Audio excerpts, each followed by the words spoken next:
So, మన బండికైతే ఈ fog లైట్‌లయితే biscuit అయిపోయినాయి గదా! సో, నేనేమనుకున్నానా కొత్తవి అప్‌గ్రేడ్ చేపిద్దామని అనుకున్నా చాలా రోజుల నుంచి. సో, మనకి ఈ రోజైతే టైం దొరికింది. సో, లాస్ట్ టైమ్ ఇవి ఎక్కడైతే ఇప్పించానో అక్కడ కాకుండా ఒక స్పెసిఫిక్ షాప్ అయితే ఉంది. డైరెక్ట్ అక్కడికెళ్తున్నా. సో, ఇదొచ్చేసి కింగ్‌కోటిలో ఉంది.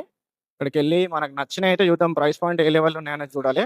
సో, ప్రైస్‌ని బట్టి యాడ్ చేయించుకుంటా. సో, మాక్సిమం అయితే అది 4x4 ఉంటాయి గదా! సో, అదనుకుంటున్నా. లేదు దాని బడ్జెట్ ఔట్ ఆఫ్‌కెళ్ళిపోయిందంటే మనం బడ్జెట్‌లో తీసుకోవాలి. అంటే మనం రెగ్యులర్‌గా వాడం కాబట్టి సిటీస్‌లో అయితే వాడలేము. సో, లాంగెళ్ళినప్పుడు మనకి అన్‌ఈవెన్ ఉంటది గదా! సో, విజిబిలిటీ ఎక్కడన్నా. సో, అప్పుడు వాడడానికి. సో, ఇవి యాక్చువల్లీ బానే ఒక 1 ఇయర్ వచ్చింది. 1200 పెట్టి కొన్నానన్నమాట పెయిర్. సో, ఇప్పుడు కొంచెం బెటర్ క్వాలిటీ తీసుకుందామని చూస్తున్నా. మరీ హై ప్రైస్ గాకుండా, మరీ లో గాకుండా మీడియం ప్రైస్‌లో. సో, ఆల్‌మోస్ట్ అయితే వచ్చేసిన. ఎలక్ట్రానిక్స్‌కి సంబంధించే ఉంటదన్నమాట. సో, అక్కడికి వెళ్దాం. ఇది ఆ షాప్ గురించి, దేని గురించి ప్రమోషన్ వీడియో అయితే గాదు. లాస్ట్ టైమ్ మనం సారా సీట్ గూడా ఇక్కడే ఇప్పించినాం. సో, అది గూడా అంటే మనకు నచ్చినాయి.